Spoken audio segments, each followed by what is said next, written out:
Quantity values are used to describe the amount of ingredients used in recipes and meals. Quantities are also used in defining the serving size in recipes. Quantity values are treated as numeric values, even though they display as a text value.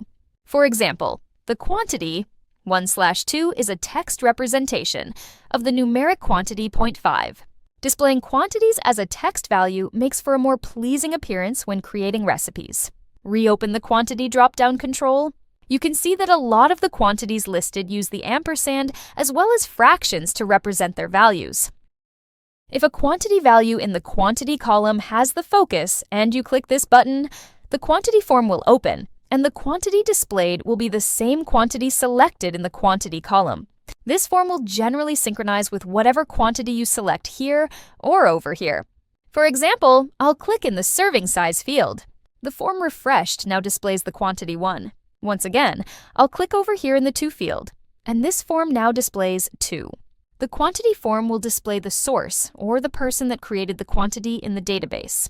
A check in the All See checkbox means that this quantity, the number 2, is a public quality and can be used and seen by any user. Quantities are tracked by a text value here and a numeric value here. This dropdown would display all the quantities currently available.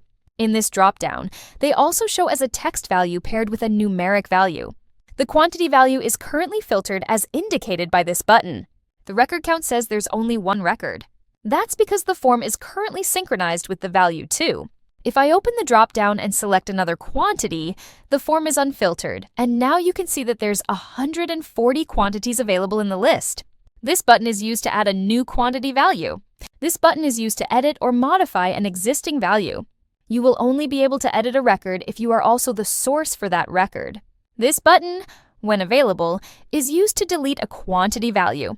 If the quantity is a public quantity, this button will not be available. Also, the synchronization of the quantity form with selected quantities will only work if you're working in the Nutritional Data tab. If you work in the Ingredients List tab, the form will not synchronize with the selected quantity. I'll close with the stop sign finally.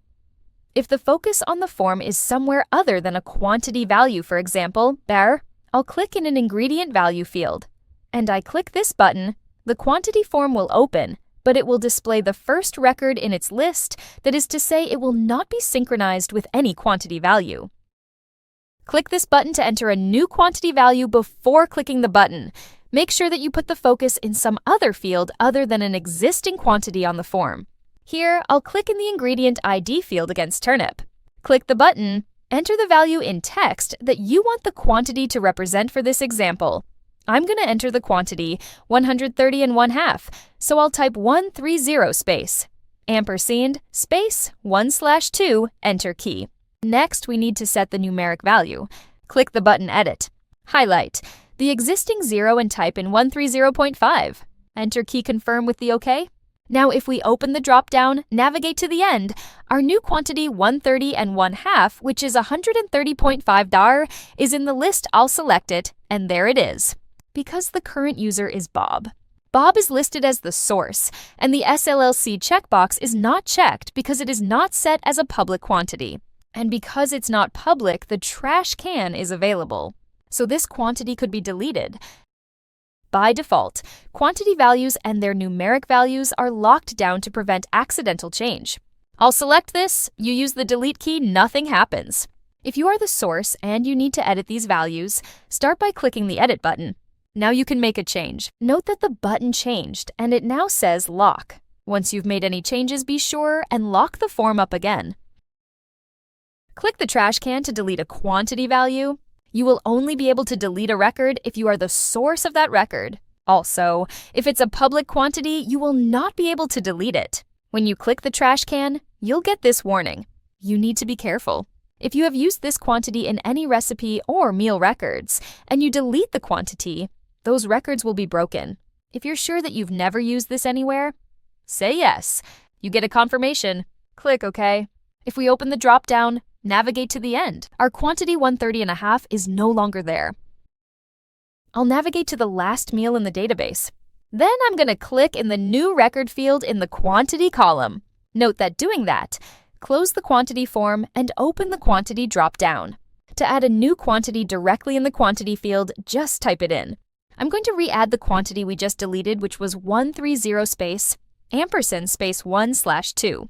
Enter key. We're asked if we want to add the value to the list. I'll say yes.